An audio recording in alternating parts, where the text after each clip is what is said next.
রঙিন আলো, উচ্ছ্বাস আর করতালিতে মুখরিত এক ভ্রাম্যমাণ পৃথিবী সার্কাস, যেখানে কিছু মানুষ প্রতিদিন হাসি উপহার দেন হাজারো দর্শককে। কিন্তু এই ঝলমলে পর্দার আড়ালে লুকিয়ে আছে এক ভিন্ন বাস্তবতা, অনিশ্চয়তা, সংগ্রাম আর বেঁচে থাকার লড়াই। সাতক্ষীরার ২০ বছর বয়সী মোহাম্মদ বাবু সার্কাসের একজন জোকার। মঞ্চে তার দায়িত্ব মানুষকে হাসানো, কিন্তু মঞ্চের বাইরে তার জীবন হাসির নয়। মোহাম্মদ বাবু জানান, একসময় রমজান মাস ছাড়া প্রায় সারা বছরই সার্কাস চলতো। এখন বছরে ৩-৪ মাসের বেশি কাজ থাকে না।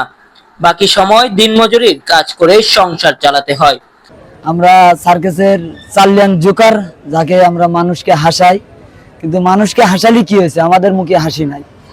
যেহেতু আপনাদের আগে চলতে আসছে সার্কাসটা, আপনার 12 মাসেই চলতো, খালি রমজান মাসটা বাদে। এখন আছে আপনার সেটা আর চলে না। সরকার থেকে আমাদের কোনো কিছু আসে না।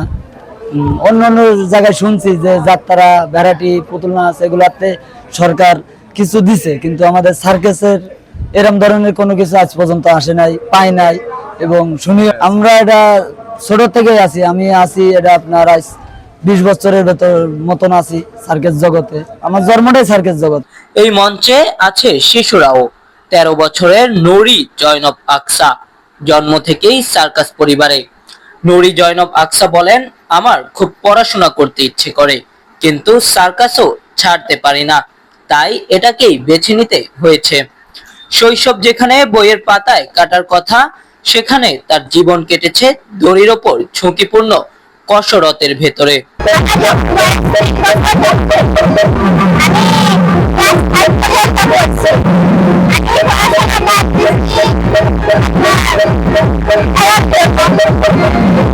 করতে ইচ্ছা করে, কিন্তু খেলা খেলতেও ইচ্ছা করে। মানে খেলার পাশাপাশি পড়াশোনা করছি।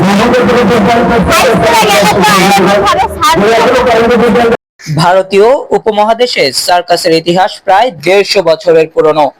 1887 সালে প্রিয়নাথ বসুর হাত ধরে professor Bose's great Bengal circus শুরু হয় আধুনিক সার্কাস যুগ। এরপর লক্ষণ দাস সার্কাস, সাধনা সার্কাস, রয়্যাল বেঙ্গল সার্কাস। একসময় গ্রাম বাংলার মেলা ছিল সার্কাস ছাড়া অসম্পূর্ণ। কিন্তু সময় বদলেছে। টেলিভিশন, স্মার্টফোন আর ডিজিটাল বিনোদনের ভিড়ে হারিয়ে যাচ্ছে সার্কাসের দর্শক। দিনাজপুরের অভিজ্ঞ শিল্পী অরবিন্দ সরকার বলছেন, বাংলাদেশে অনুমতি নিতে অনেক সময় লাগে, ৫-৬ লাখ টাকা পর্যন্ত খরচ হয়। এতে নতুন উদ্যোক্তারা আগ্রহ হারাচ্ছে। একসময় বাঘ, ভাল্লুক, ঘোড়া এসবই ছিল সার্কাসের প্রধান আকর্ষণ, কিন্তু বন্যপ্রাণী আইন কার্যকর হওয়ার পর সেই দৃশ্য এখন অতীত। অরবিন্দ সরকার জানান, শিশুরা আগে পশু পাখির খেলা দেখতে আসতো, এখন সে আকর্ষণ নেই। সরকার পারমিশন কখনো যায় কখনো যায় না, আটকে রাখে। এর কারণে এই দলগুলো সব বসে যাচ্ছে দিনকে দিন। এই সরকার বিনোদন আমাদের দেশের থেকে বিলুপ্ত হয়ে যাচ্ছে। যদি ঠিকঠাক পারমিশনটা দিত, আমরা আগের মতো মাসিক বেতনে চাকরি করতে পারতাম, আমাদের সংসার সচ্ছলতাভাবে চলতো। পারমিশনের ডিমান্ডটা এত সরকার বাড়িয়েছে, খরচটা বাড়লো এইখানে।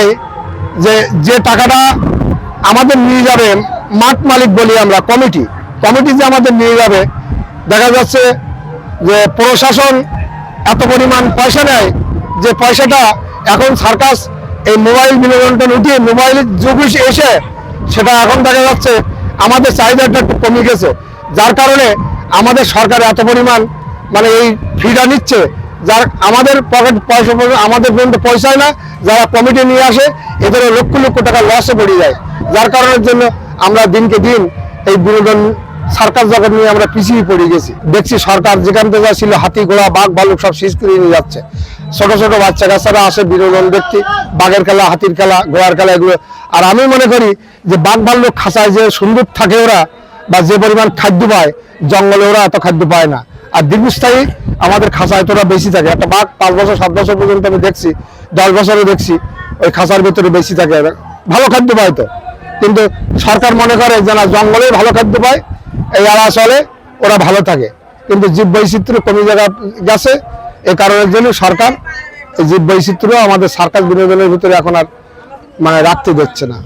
সার্কাস শিল্পীরা বলেছেন, শুধু প্রযুক্তি নয়, প্রশাসনিক জটিলতাও তাদের বড় বাধা। রংমহল সার্কাস ব্যবস্থাপক পারভেজ আলী বলেন, সবচেয়ে বড় কথা, সরকার সার্কাসের বিষয়ে আন্তরিক না, নিরাপত্তার অজুহাতে অনুমোদন দেওয়া হয় না। আসলে সার্কাসের দুরবস্থা, এটা ঠিক, এটা অনেক কারণ। একে হলো সহযোগিতার অভাব, বিশেষ করে পারমিশন, এটা পারমিশনের অভাবটাই বেশি, চলতে দেয় না। আর একটা শিল্প, এটা একটা শিল্প, সার্কাস শিল্প। আসলে যখন কোনো শিল্প রানিং থাকে কম বেশি সেটা ভালো থাকে, আর যখন শিল্প বন্ধ হয় তখন সবকিছু জং ধরে যায়। এটা একরকম। এটা আসলে শিল্পটা সরকার যদি বা প্রশাসন থেকে এটা পারমিশনটা সবসময় দিত তাহলে শিল্পটা ভালো চলতো। আর সরকারের পারমিশন চাইতে গেলে আইন শৃঙ্খলা অবনীত হবে, সমস্যা হবে, মারামারি হবে। আমরা বলি স্যার, সারা বাংলাদেশে মারামারি হয়, অ্যাক্সিডেন্ট হয়, দুর্ঘটনা হয়, আইন শৃঙ্খলা অবনতি সব জায়গায় হয়, যার জন্য আইন শৃঙ্খলার বাইরে আছে। সার্কাস তো খারাপ কিছু না। সার্কাসের নারী শিল্পীরাও জীবনের ঝুঁকি নিয়ে পারফরমেন্স করছে। সার্কাস শিল্পী নাজমা বেগম বলেন, আমরা সবাই পারিবারিকভাবে এই পেশায় আছি, এখানে অশালীনতার কোনো জায়গা নেই। ছোট থেকে আমরা এই সার্কাস করি এবং আমার আব্বুও করতো, আমরাও করতাম, এখনো করি। কোনো জায়গায় পারমিশন দেয়, দিয়ে আবার পারমিশন বন্ধ করে দেয়। বাইরের লোকেও একটা অন্যায় করলো, সেটাও আমাদের প্রতি আসে যে সার্কাসে অশ্লীল ভাবে এটা হচ্ছে ওইটা হচ্ছে। বাইরে খোলা ভাবে এক জায়গায় নাচ গান হইতেছে, ওটা অফ করে আইনে সার্কাসের সাথে মিল করে দিতেছে। সার্কাস শিল্পী সালেহা খাতুন জানান, অনেক সময় না খেয়ে থাকতে হয়, দুর্ঘটনা ঘটলে নিজের টাকায় চিকিৎসা করতে হয়, ঝুঁকি, অনিশ্চয়তা আর অভাব, সবকিছুর মাঝেও তারা মঞ্চ ছাড়েন না। আমি ছোটবেলা থেকেই খেলা করি। আমার যখন 4 বছর বয়স তখন থেকে আমি খেলাধুলা করি। সময় সময় বন্ধ থাকে, চলতে ফিরতে খুব কষ্ট হয় আমাদের। এমন একটা দিন মানে না খাওয়া থাকতে হয় যখন সার্কাসটা না চলে। কিন্তু আমরা আসলে ব্যক্তিগতভাবে আমরা চাই যে আমাদের এই সার্কাস প্রতিষ্ঠানটা ভালোভাবে চলুক। সরকারের কাছে আমাদের এটাই আবেদন, উনি যেন আমাদের আমাদের পারমিশনটা ঠিক মতো দেয়, আমরা যেন ঠিক মতো সার্কাসটা করে ফিরে খাইতে পারি। আমরা এতগুলো শিল্পী কোথায় যাবো, কোথায় দাঁড়াবো যদি না চলে? আমরা কি করে চলাফেরা করবো? আমাদের তো কোনো কোনো ইনকাম নাই, বাইরের কোনো কামাই নাই যে আমরা বাইরে কোনো কামাই করবো, কি সাইড কামাই করবো, এটা আমাদের নাই। আমাদের এই প্রতিষ্ঠান, এই প্রতিষ্ঠান করে সার্কাস করে আমাদেরকে চলতে হয়, খাইতে হয়। ঝলমলে আলো যখন নিভে যায় তখন মঞ্চের পেছনে শুরু হয় আরেকটি বাস্তবতা, যেখানে হাসির আড়ালে লুকিয়ে থাকে সংগ্রাম আর করতালির আড়ালে বেঁচে থাকে লড়াই। সার্কাস শুধু বিনোদন নয়, এটি এক জীবন্ত ইতিহাস, এক লড়াইয়ের নাম। কাজী এহসানুল হক জিহাদ, নিউজ ডেস্ক, বাংলা দর্পণ।